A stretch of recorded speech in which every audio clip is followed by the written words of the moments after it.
여러분, 위대하신 하나님께서 이 새 첫날, 새날, 새일을 행하실 것을 믿습니다. 또 2023년 새 문을 열어가실 하나님을 찬양합니다. 여러분의 인생에 있어서 이제 2023년 이전과 이후로 나누는 그런 역사가 있기를 주의 이름으로 축복합니다. 이제 2023년이 내 인생의 가장 큰 변곡점이었다, 가장 터닝 포인트가 되었다, 그런 한 해가 되기를 주의 이름으로 축복합니다. 그걸 원하시죠? 그걸 원하시죠? 네, 그렇게 기도하겠습니다. 한 해 동안 기도하겠습니다. 그리고 여러분, 2023년 새로운 신비로운 문들을 열어가시기 바랍니다. 여러분, 그 문 앞에 와 있습니다. 그 문을 여는 열쇠가 무엇인지를 오늘 함께 나누고 싶습니다. 인간이라면 누구에게나 공평한 것이 있어요. 참 이 세상이 공평한 것 같지 않고 공평해 보이질 않아요. 그런데 인간에게 모두가 공평한 것이 있는데, 그것은 뭐냐면 선택할 권리라는 것이 있습니다. 선택의 기회가 횟수는 다르다 할지라도 얼마간의 선택의 순간이 모든 사람에게 있어요. 내 의지로 할 수도 하지 않을 수 있다는 거예요. 그리고 그 선택은 반드시 다 나의 몫으로 온전히 돌아오게 되어 있습니다. 그러니까 선택은 여러분, 큰 일이든 작은 일이든 쉽지 않아요. 그렇죠? 선택이라고 하는 쉽지가 않습니다. 왜냐하면 늘 우리는 내가 하지 않았던 것, 내가 선택하지 않았던 길, 가지 않은 길, 가지 않았던 것, 하지 않았던 것에 대한 늘 미련과 아쉬움이 남기 때문입니다. 그럼에도 불구하고요, 우리가 지금 돼야 하는 것은, 주목하는 것은 지금의 상황, 그리고 지금의 모습은요, 나의 선택의 총량을 벗어나지 않습니다. 지금 내가 서 있는 이 모습, 2022년 31일 날, 12월 31일 날 서 있던 모습, 받아들여야 했던 31일, 그리고 2023년 1월의 지금의 내 모습은 그동안 내가 무수해왔던 바로 1년, 10년, 아니 나의 평생의 선택의 결과입니다. 이걸 누구도 부인할 수 없을 겁니다. 누굴 탓할 수 없다라는 거예요. 그동안에 나의 아집과 모순, 정말 적절하지 않고 모순되기까지 했던 판단의 몫이 사실 지금 나의 모습이라는 겁니다. 때로는 우리가 소위 말하는 운, 재수, 운빨, 이것도요, 기회를 잡을 수 있는 사람에게 실력이 되는 겁니다. 2023년을 여러분 어떻게 준비하고 시작하십니까? 여러분 오늘 어떤 마음으로 오셨어요? 여러분 안에 그래도 2023년 첫날, 첫 해, 첫 아침인데 여러분 기대하셨죠? 기대하고 마음을 다지고 나름대로 그렇게 오셨을 겁니다. 아니요, 딱히 기대하는 게 없어요. 여러분 나이 들면 무감각해지고 무심해집니다 라고 얘기할지 모르지만, 젊은 사람들이라고 한다면 그럴 수 있어요. 그런데 여러분, 나이가 한 해 한 해 들어가는 사람들이라고 한다면 한 해 한 해가 다릅니다. 한 해 한 해 아침이 다릅니다. 아니 내가 꿈을 꾼다고 이루어지는 것도 아니고 12월 달이 돼버리니까 맨날 그 모양이에요. 그런 사람이라 할지라도 다 이 날은 꿈을 아마 꿀 겁니다. 특별히 2023년 코로나도 끝날 것으로 믿습니다. 그리고 새 첫 주, 첫날이 바로 이 주일이라는 것이 얼마나 큰 의미가 있는지 몰라요.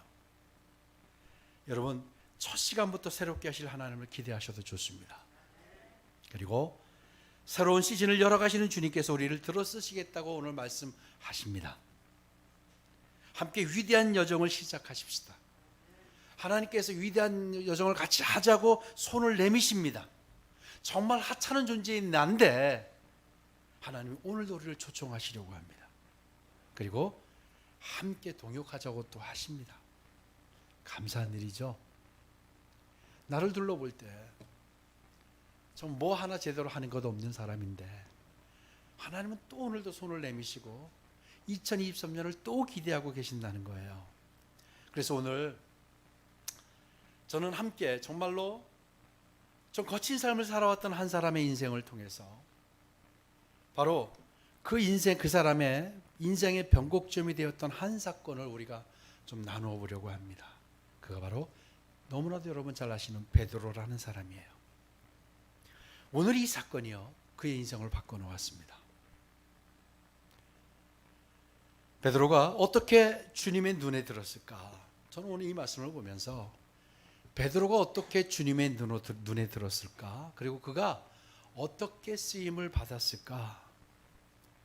여러분, 베드로의 면면을 조금 더 주의 깊게 살펴보면 이 베드로가요, 다른 사람들보다 그리 나아 보이는 구석이 없는 사람이에요. 아니, 오히려 더 못하면 못했지. 여러분, 그의 혈기가 얼마나 심한 사람인지 몰라요. 그리고요, 이 또 급한 성격과 호언장담하는 거, 소위 말하는 이 가오가 얼마나 심한 사람이었는지 몰라요. 베드로는요, 민족주의적인 성향을 가지고 있는 사람이에요. 누구보다 제자들 가운데. 그렇다고 한다면 그런 사람들은 대쪽 같은 사람들이에요. 그런데 또 베드로가 대쪽 같느냐? 그렇지도 않아요. 성경을 보니까요, 그는 줏대도 없어요. 그리고 딱 기회주의자로 보이는 사람이라고 해도 과언이 아닐 정도였습니다. 그의 지식까지는 또 출중했을까요? 아니에요. 어떻게 그런데 이런 사람이 여러분 그렇게 위대한 사람으로 쓰임을 받았을까요? 초대교회에 많은 사도들이 있었는데 사도들의 지도자가 되었습니다. 그리고 소위 우리가 말하는 예수님의 12제자 가운데 수제자가 되었던 사람이 베드로입니다. 그래서 베드로가 쓰임 받았던 비밀을 알게 된다면 나도, 우리도 그래 똑같이 쓰임 받을 수 있을 줄로 믿습니다. 아멘. 어떻게 베드로가 쓰임 받았을까? 여러분, 우리의 생명이 얼마일지 몰라요. 2023년이 우리의 생명의 연수가 다 할지도 모르고 우리가 10년을, 50년을, 100년을 더 살지 모르겠어요. 그렇다면 여러분, 남은 생애 시간이 얼마이든 간에 정말 새로운 축복의 문을 한 번 더 열어보지 않으시겠습니까? 여러분이 가보지 않았던, 내가 한 번도 열어보지 않았던 신비로운 축복의 문을 한번 열어보시길 주의 이름으로 축복합니다. 오늘 여러분이 그 문 앞에 서 있어요. 그 문을 여느냐 열지 못하느냐는 여러분에게 달려 있습니다. 하나님은 벌써 그 문 앞에 여러분을 세워두셨다고 믿습니다. 오늘 본문의 배경은 이렇습니다. 예수님께서 이제 이 땅에 오셔서 공생에 이제 그야말로 사역을 시작하셨어요. 사역을 시작하면서 가장 먼저 하신 일이 귀신들을 내어 쫓는 일이었어요. 그리고 병자들, 환자들을 고치기 시작하셨습니다. 그래서 그 소문은 삽시간에 퍼집니다. 예수님이 가시는 곳마다 사람들이 늘 따라다닙니다. 인산인해를 이룹니다. 이 동네 저 동네를 찾으셨어요. 가시는 곳마다 사람들이 머물기를 요청하지만 만류하고 그렇지만 다른 곳으로 또 떠나십니다. 그렇게 여러 회당에서 말씀을 전하고 병자들을 고치셨어요. 하루는 게네사렛 호숫가를 찾으십니다. 예수님이 막 가시던 중에 가시는 방향이어서 발걸음이 닿는 곳이어서 그것을 찾으신 게 아니었어요. 주님은 오늘 주님의 공생의 사역의 생애 가운데 정말로 중요한 한 가지 일을 하시려고, 너무나 일생일 때 중요한 일을 하시려고 바로 주님이 이 게네사렛 호숫가를 찾으셨어요. 3년 동안 사람을 세우고 가르치고 또 다른 예수를 만들려고 하는 가장 위대한 제자 한 사람을 찾기 위해서 게네사렛 호숫가로 발을 옮기셨던 겁니다. 이 게네사렛 호숫가에 예수님이 나타나시자 사람들이 또 몰려왔어요. 말씀을 전하시면서도, 그런데요, 사람들을, 그 수많은 사람들이 몰려있는 사람들을 보면서도, 응시하면서도 그날 예수님의 마음은 오직 한 사람을 향합니다. 베드로입니다. 마음이 들떠 있어요. 그리고 베드로 한 사람을 향하셨어요. 그런데요, 주님께서 그렇게 특별하게 마음을 갖고 가신 그날이 억색의 운이 없는 날이었어요. 베드로가요, 바닷가에서 잔뼈가 굵은 사람이에요. 베드로가 잘하는 것이 있다면 그나마도 고기 잡는 거죠. 이것만큼은 다의 추종을 불허할 정도로 잘하는 것 같아요. 그런데 그날 예수님이 게네사렛 호숫가를 찾은 그날은요, 베드로의 인생에 있어서 정말로 치욕스러운 날이었던 것 같아요. 밤새도록 고기를 잡았는데 한 마리도 잡지 못했다. 이건 있을 수 없는 날이에요. 그래서 정말 이 베드로에게는 억색의 운이 없는 날이었어요. 여러분, 베드로의 성정이라고 한다면 얼마나 이 승질이 났겠습니까? 성경에 기록되고 있지는 않지만 아마 그에 비해서는 육두문자가 그냥 연신 아마 일어났을 거예요. 정말 심기가 안 좋은 날이에요. 근처에서 사람들이 몰려오고 예수님이 뭐라고 하는데 아마 제대로 들어왔겠어요? 사람들의 반응은 장난이 아니었지만 베드로는 다 거슬릅니다. 밤새도록 고기를 못 잡았는데 얼마나 속이 쓰리겠습니까? 자, 그런데 그 선생이라는 양반이 배 두 척이 있는데 베드로의 배에 오르시겠다는 거예요. 여러분, 아이고, 베드로를 아는 사람이 예수님이 그 있는 배 중에 베드로의 배에 오르겠다고 하니까 아이고, 저거 큰일 났다. 또 저 사람 또 무슨 얘기를 할까? 베드로가 또 뭐라고 또 소리를 지를까? 아마 그런 생각을 했을 거예요. 하필이면 왜 또 베드로의 배야? 그런데 여러분, 놀라운 일이 일어납니다. 베드로의 인생을 바꾼 첫 모습을 여러분이 이제 마주하시게 돼요.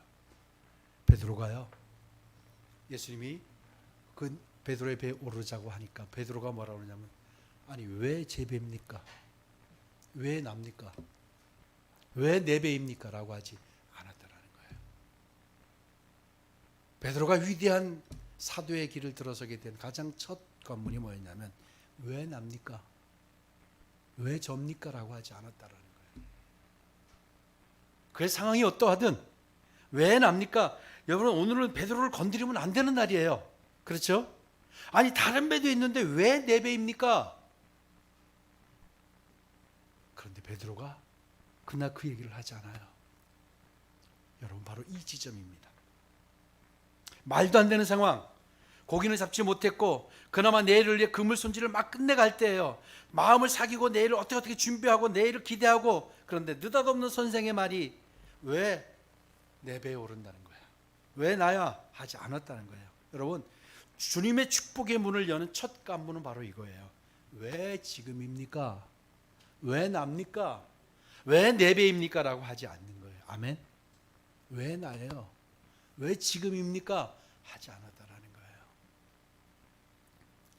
여러분, 주님께서 우리에게 명령하시고 말씀하실 때라고 하는 그 상황은요, 얼마나 하나님께서 많은 것들을, 많은 상황들을 고려하시고 다 살펴보시고 생각하시고 말씀하시겠습니까? 그렇죠? 우리가 바꿔야 할 첫 번째가 바로 뭐냐면, 왜 납니까? 왜 접니까? 왜 지금입니까? 하지 않는 거예요. 아멘. 여러분, 이것을 통과하셔야 돼요. 무수한 선택의 과정, 이게 통과돼야 돼요. 왜 나예요? 왜 접니까? 왜 제가 해야 됩니까? 여러분, 이거 통과하셔야 됩니다. 그거 하지 않는 거예요. 주님께서 말씀하시는 때라고 하면 그건 뭐냐면 하나님의 때입니다. 아멘. 주님께서 말씀하시는 그때는 언제든지 하나님의 때예요. 그 얘기는 내가 다른 축복의 문을 열어주시겠다라는 상황이라는 거예요. 여러분, 이 관문을 잘 기억하셔야 돼요. 주님께서 말씀하시는 그때 이 관문, 이 시기를 건너뛰면 나에게 언제 다시 그게 올지 알 수 없어요. 내 인생 가운데 안 올 수도 있어요. 주님께서 나를 지명하셔서 말씀하실 때, 왜요? 왜 지금이에요? 왜 납니까? 왜 접니까? 왜 제가 해야 됩니까? 여러분, 이거를 통과하지 못하면 이것이 나에게 안 올 수도 있어요. 꼭 기억하시기 바랍니다. 아멘. 두 번째요, 깊은 데로 가서라고 말씀하실 때, 그래 왜 접니까? 왜 납니까는 안 했어요. 그런데 거기는 아니에요. 거기는 아니에요. 이렇게 말하지 않았다는 거예요. 여러분 이 비밀을 아셔야 돼요. 그건 아니에요. 다 할게요. 제가 다 하는데요. 언제든지 하고 하게. 근데 이건 아니에요. 라고 하지 않는 거예요. 근데 우리가 얼마나 많은 순간 하나님께 순종하고 네 했지만 이건 내 진짜 아니더라고요. 이건 아니에요라고 할 때가 얼마나 많았는지 몰라요. 그렇죠? 네, 이건 아니에요. 예수님께서 얼마나 고약한지 몰라요. 그분이 말씀은 잘 하신다고 해도 고기 잡는 장소와 물때는 베드로를 넘어설 수가 없죠. 일반적으로. 그러니까 주님께서 배를 띄우기를 요청했고 그가 순종을 해서 배를 띄웠어요. 그리고 베드로는 지난밤 밤에 그물을 내렸던 곳은 의도적으로 지나치려 했을 거예요. 그렇죠? 그것은 이미 해보았기 때문에 결과를 얻지 못했어요. 그래서 자연스럽게 지나치려고 하는 것이 사람의 마음일 거예요. 배를 모는데 이상해요. 예수님이 자꾸 그리 가자는 거예요. 근데 자기는 그리 가고 싶지 않았을 거예요. 왜? 해봤으니까 아닌 거거든요. 거기는. 아마 그래서 성경에는 나와 있지 않지만 아마 작은 실경에도 있지 않았을까요? 근데 주님은 뭐라고 하냐면 그곳이어야 된대요. 거기로 가야 된대요. 딱 거기라는 거예요. 이 보니까 베드로가 고집을 부려도 안 될 것 같아요. 그래서 베드로가 어쩐지 거기 가서 결국 그곳에 가서 그물을 던집니다. 그리고 이렇게 말을 합니다. 5절입니다. 같이 읽을까요? 5절이요. 자, 선생님부터 시작.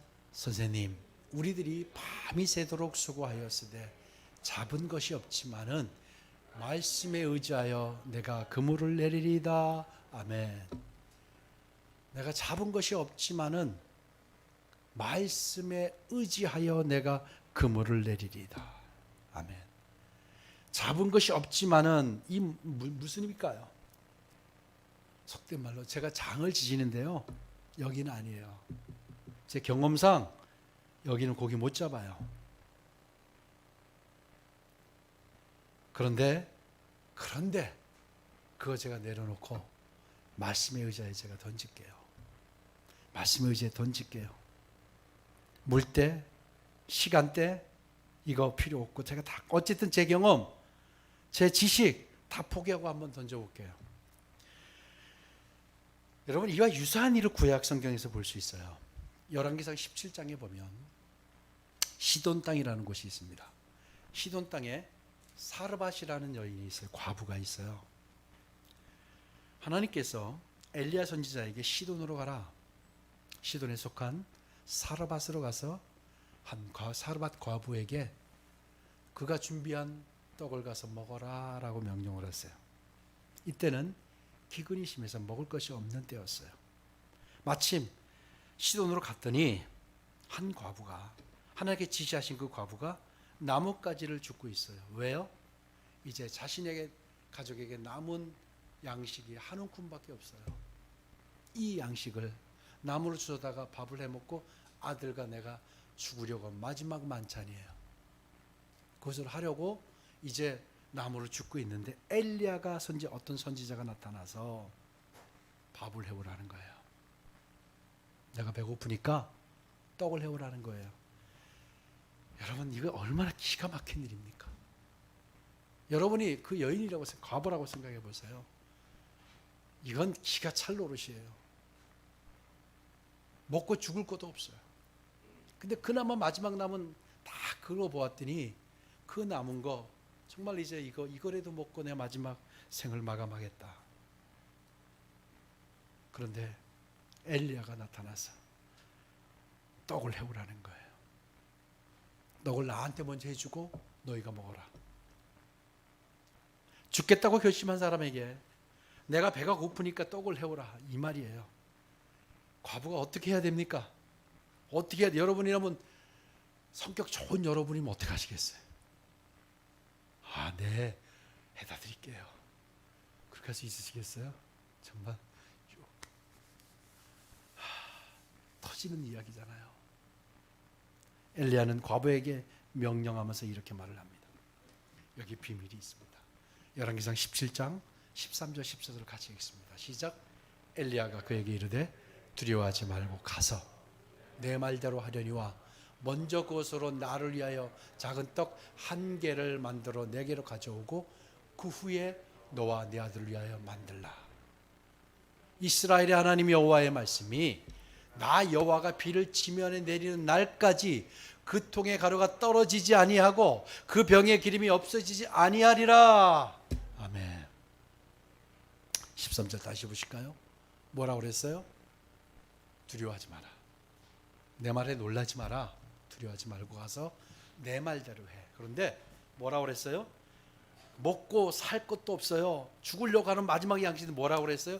먼저 그것으로 나를 위하여, 나를 위하여. 그것으로 누구를 위하여? 하나님을 위하여.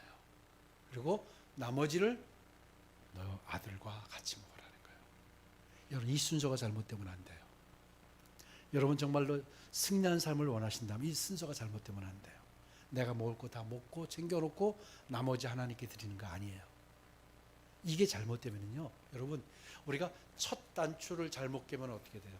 모든 단추가 정상이 아니게 되잖아요. 여러분, 이 지점이 잘못되면 아무리 고쳐매고 아무리 다시 매도 이것이 정상이 될 수 없어요. 아멘. 하나님께 먼저 드리는 거예요. 그리고 내 것을 하면 먹고 죽을 게 없어도 그렇게 하라는 거예요. 그렇게 없어도 그렇게 하라는 거예요. 그럼 14절에 뭐라고 그래요?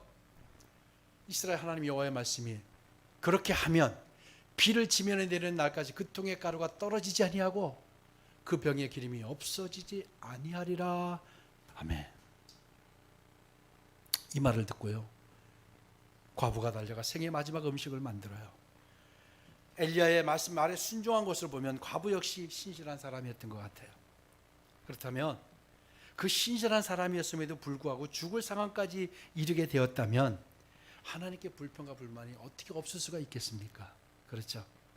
아니, 먹고 죽을 것도 없다고, 그런데 못하겠다거나, 아니 통에 가루가 떨어지지 않게 하려 했다면 진작에 하실 일이지 왜 지금까지 안 도와주셨으면, 이런 생각도 할 수 있었을 거예요.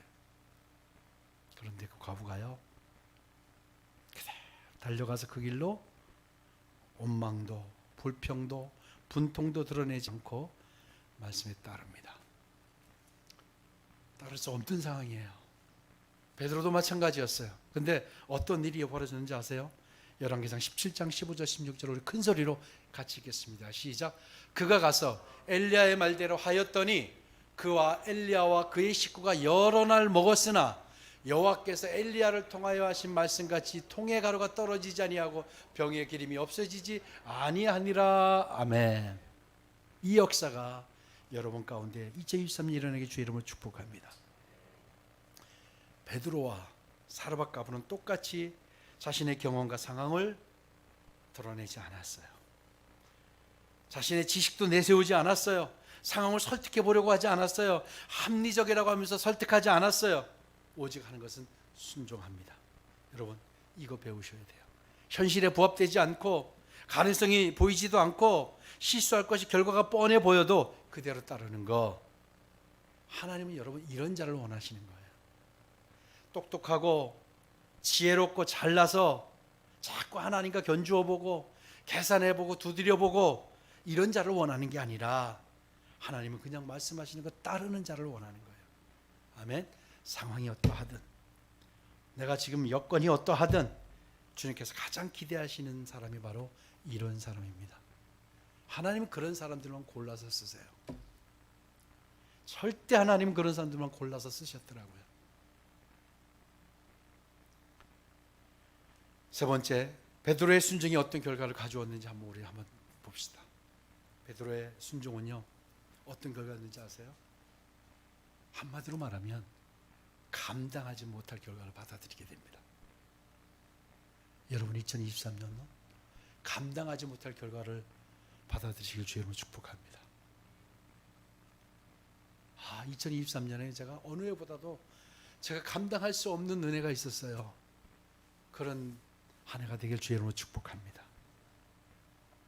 누가복음 5장 6절 7절을 같이 읽습니다.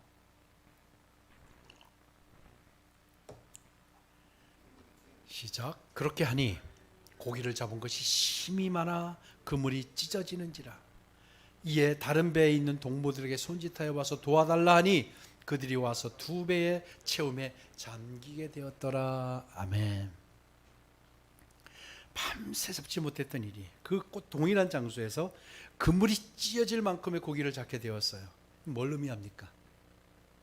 베드로의 순종은요, 기대 이상이 아니요, 감당하지 못할 결과를 가져왔다라는 거예요. 여러분, 우리가 어디 가게에 갔어요. 내가 필요한 것이 10개고 10개의 돈을 가져가서 10개를 지불했어요. 그런데 그 사람이 그날 거기에 있는 물건 100개를 그냥 다 주는 거예요. 기가 막힌 로또죠, 그날. 그렇죠? 그는 기대 이상의 감당하지 못할 기쁨이에요. 다 가져가라는 거예요. 너무 선해 보이고 너무 좋아 보여서 다 드릴게요. 이런 감당하지 못할 한 해가 되기를 주의 이름으로 축복합니다. 그리고요, 감당하지 못할 결과만 주신 게 아니고요, 다른 배에 있는 사람도 불러 함께 올렸다는 것은 베드로를 통해서 다른 사람도 복을 누리게 되었다는 거예요. 여러분, 정말 하나님의 사람은 어떤 사람인지 아세요? 내가 복을 받는 사람이기도 하지만 나 때문에 다른 사람도 복을 누리게 하는 것이 진짜 하나님의 사람이에요. 이제 우리 내가 복 받는 것으로 그런 사람이라고 한다면, 올해는 나 때문에 나도 복을 받지만 내 주변과 내와 함께하는 사람이 함께 복을 누리는 그런 하나를 만드시길 주의 이름으로 축복합니다. 아멘. 원하지 않으세요, 그거? 나 때문에 다른 사람까지 복 받는, 여러분, 나 때문에 다른 사람까지 복 받는다고 한다면 얼마나 기쁜 일입니까? 이게 바로 감당하지 못할 일인 거예요. 이런 일이 여러분에게 있기를 주의 이름으로 축복합니다. 왜 나예요? 왜 접니까? 근데 여기는 아니에요. 이렇게 하지 않았던, 그리고 내가 정말로 내가 볼 때는 아니지만 잡은 것이 없지만은 주의 말씀에 의지하여 했더니 이런 결과가 나타났고요. 베드로가 어떻게 하는지 아세요? 8절을 보겠습니다. 시몬 베드로가 이를 보고 예수의 무릎 아래에 엎드려 이르되 주여 나를 떠나소서 나는 죄인으로소이다. 이것은요, 어떤 의미가 있을까요? 주님의 행하신 일이 너무나도 놀랍고 위대한 일이었습니다. 정말 이걸 보니까 저는 죄인입니다 라고 엎드린 측면이 있습니다. 그런데요, 이것은 제가 잘못 살아왔습니다. 이제야 제가 허망한 삶을 살아왔는데 이제야 제가 어떻게 살지를 보았습니다라는 고백이었어요. 이 이면에는 제가 정말 죄인입니다라는, 내가 잘못 살아왔고 허망한 삶을 살아왔던 정말 그런 사람이지만, 또 다른 이야기는 이제 제가 뭘 해야 될지를 알겠습니다. 이제 제가 뭐를 어떻게 살아야 할지를 이제 정말 제가 봤습니다. 이 이야기, 왜? 그게 실제로 나타나잖아요. 여러분,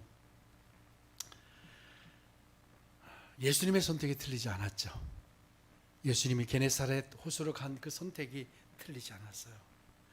사람들은 왜 하필 베드로의 배에 오르냐고 했겠지만 그것 역시도 틀리지 않으셨어요. 여러분, 왜 하나님이 나를 붙드시고 나를 쓰실까 하지만 틀리지 않는 그런 한 해가 되길 주의 이름으로 축복합니다. 베드로 한 사람의 변화는요, 놀라운 것은 그의 한 사람으로 끝나지 않고 그의 형제들을 불러드립니다. 그리고 그 형제들과 함께 축복의 문을 같이 열어갑니다. 10절입니다. 10절 볼까요? 세베대의 아들로서 시몬의 동업자인 야고보와 요한도 놀랐습니다. 예수께서 시몬에게 이르시되 무서워하지 말라. 이제후로는 내가 사람을 취하리라. 아멘. 베드로와 그의 형제들은요, 삶의 전부를 이제 버려두고 예수님을 따르게 됩니다. 그리고 그들의 행적은 고스란히 역사의 길이 남을 사도행전을 쓰기 시작했습니다. 근데 참 희한한 일이 있더라고요. 여러분, 베드로가 2배 끌어올리는 그 현장에 여러 사람이 있었어요. 그렇죠?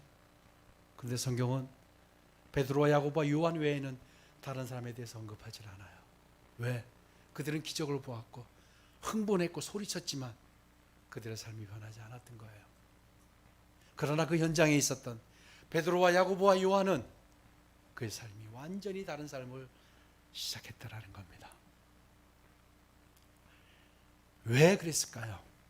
주님의 말씀에 어떻게 반응하느냐가 여러분의 미래를 결정합니다. 아멘. 주의 말씀에 내가 어떻게 반응하느냐가 내 삶을 결정하고요, 축복을 결정합니다.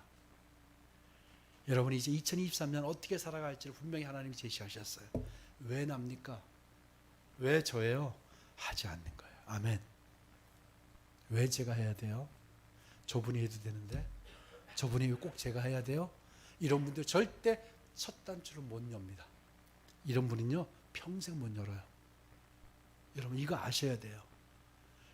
지나오니까 그렇지 않아요? 매 순간마다 제가 할게요. 왜 접니까가 아니라 제가 합니다. 그거 제가 합니다. 이런 사람은 항상 축복이 열리는 거예요. 아멘. 그렇게 순종을 했는데, 시작했는데, 근데 이거는 아니에요. 이거 하지 않아야 돼요.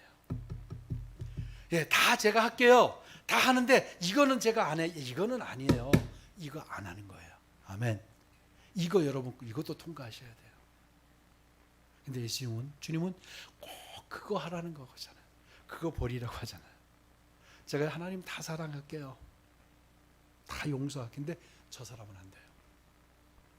이거 다 있죠, 여러분? 없어요? 없는 척 하시네요, 다. 제가 다 용서하고요. 다 이해하시는데 저 사람은 제가 진짜 안 돼요. 이거 하지 말라는 거예요. 매사에. 이거 통과 못하면 여러분 평생 통과 못해요. 근데 하나님은 묘하게요. 그거 통과 못하면 그 언덕 넘을 거 절대 뭐 안 보여주세요. 이것도 통과하셔야 돼요. 그리고 제가 해보니까 이거 아니지만 말씀에 의지해서 제가 잡은 것이 없지만 말씀에 의지해서 이렇게 되면 어떤 일이 일어난다고요? 감당하지 못할 복이 와요. 내가 감당하지 못할 일이 벌어지는 거예요. 근데 그게 나만이 아니라 다른 사람에게까지 흘러가는 축복을 주시겠다라는 거예요. 분명히 하나님께서 2023년 우리에게 말씀을 하셨어요. 새로운 문, 신비로운 축복의 문 앞에 서게 하셨고요. 어떻게 여느냐도 이제 해답의 열쇠를 주셨어요. 아멘. 근데 이건 여러분이 여셔야 돼요. 그렇게 열면 감당하지 못할 복이 임할 겁니다. 오늘 이 아침에 새 첫날 주님께서 이 1년을 어떻게 살아가야 할지를 한마디로 말씀하셨어요. 그래서 더불어 우리에게 이렇게 말씀하십니다. 이사야 43장 1절 2절을 읽으시는데요. 야고바를 여러분의 이름으로 넣는 거예요. 아셨어요? 큰 소리로 읽습니다. 시작. 일영아 너를 창조하신 여호와께서 지금 말씀하시느니라. 이스라엘아 너를 지으신 이가 말씀하시느니라. 너는 두려워하지 말라. 내가 너를 구속하였고 내가 너를 지명하여 불렀나니 너는 내 것이라. 내가 물 가운데로 지날 때에 내가 너와 함께 할 것이라. 강을 건널 때에 물이 너를 침몰하지 못할 것이며 내가 불 가운데로 지날 때에 타지도 아니할 것이요 불꽃이 너를 사르지도 못하리라. 아멘. 하나님은 우리에게 말씀하십니다. 2023년을 어떻게 열까를 말씀하시고 또 위로의 말씀도 함께 주셨어요. 이제 여러분 2024년이 누구의 거예요? 내 것이다. 다 같이 합시다. 2023년은 내 것이다. 시작. 2023년은 내 것이다. 올해는 반드시 축복의 문을 열겠다. 시작. 올해는 반드시 축복의 문을 열겠다. 신비로운 문을 여세요. 열쇠도 주셨어요. 거기에 금은 보화가 감당하지 못할 것들이 다 들어있습니다. 2023년 12월 31일 우리 송구정 예배 때 여러분 함께 나눕시다.